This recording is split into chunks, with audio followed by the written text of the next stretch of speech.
এরকম নিরামিষ সবজি তরকারি থাকলে মাছ মাংস ছাড়া 2 প্লেট ভাত এমনিতেই খাওয়া হয়ে যাবে। আসসালামু আলাইকুম, hello viewers, welcome to my channel. কেমন আছেন সবাই? নিশ্চয়ই খুব ভালো আছেন। আপনাদের দোয়া অনুপ্রেরণায় আমিও খুব ভালো আছি। আজকে চলে আসলাম আরেকটি নতুন রেসিপি নিয়ে। আজকের রেসিপি হচ্ছে মসুর ডাল দিয়ে সজনে ডাঁটা, ঝিঙে এবং আলু দিয়ে নিরামিষ তরকারি।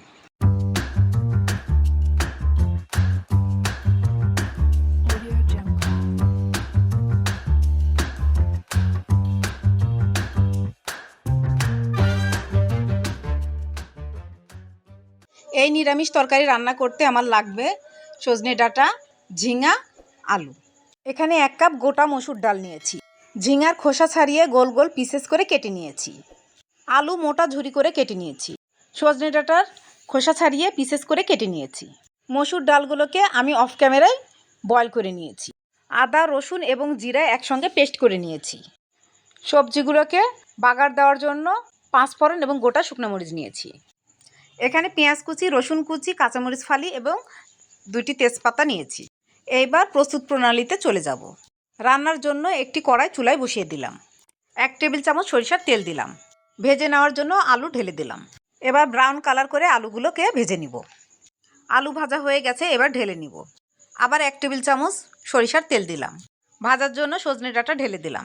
সজনে ডাঁটা ভালোভাবে ভাজা হয়ে গেছে, এবার নামিয়ে নিলাম। ওই কড়াইয়ে আবার ঝিঙা ঢেলে দিলাম। হালকা করে ঝিঙা ভেজে নিচ্ছি। ঝিঙা ভাজা হয়ে গেছে, এবার নামিয়ে নিলাম। ওই কড়াইয়ে 1/2 কাপ সরিষার তেল দিলাম। এবার বাটা মশলাগুলো অ্যাড করে দিচ্ছি। তেলের সঙ্গে মিক্সড করে দিচ্ছি। মশলাগুলো যাতে পুড়ে না যায় তার জন্য 1/2 কাপ পানি অ্যাড করে দিচ্ছি। এরপরে কাঁচামরিচ ফালিগুলো দিয়ে দিলাম। তারপর দিলাম 1 চামচ হলুদ গুঁড়া, স্বাদ মতো লবণ, 1 চামচ চিনি। চিনিটা অপশনাল, আপনি না চাইলে স্কিপ করতে পারেন, তবে দিলে টেস্ট ব্যালেন্স হয়। এবার মশলাগুলোকে ভালোভাবে তেলের সঙ্গে মিক্সড করে দিচ্ছি। সময় নিয়ে মশলাগুলোকে একটু কষিয়ে নিব। মশলা কষানো হয়ে গেছে, এবার সবজিগুলোকে মশলার মধ্যে ঢেলে দিলাম। উল্টে পাল্টে ভালো করে মিক্সড করে দিচ্ছি। এবার সিদ্ধ করা মসুর ডাল ঢেলে দিলাম। 1.5 কাপ গরম পানি অ্যাড করে দিলাম। এবার ভালোভাবে মিক্সড করে দিচ্ছি। ভালোভাবে সিদ্ধ হওয়ার জন্য ঢাকনা দিয়ে ঢেকে দিচ্ছি। ঢাকনা খুলে দেখছি তরকারিটা ফুটে উঠেছে। আবার একটু মিক্সড করে ঢাকনা দিয়ে ঢেকে দিব।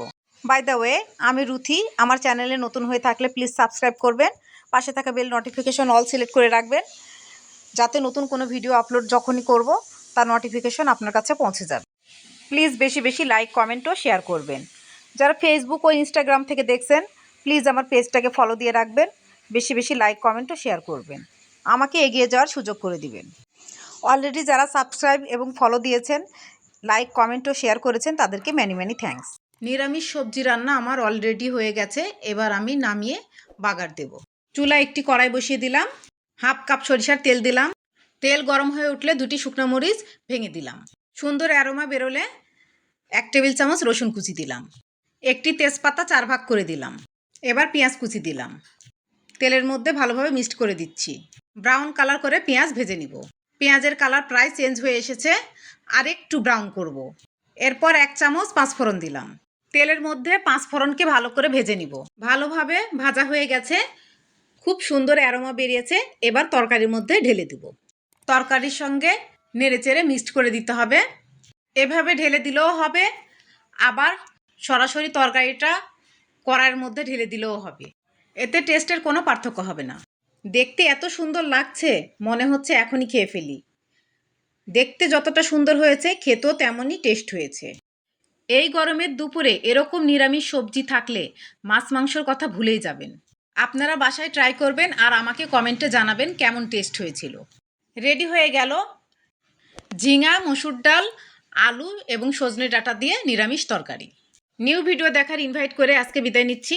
ভালো থাকবেন, ভালো রাখবেন, আমার জন্য দোয়া করবেন। আল্লাহ হাফেজ।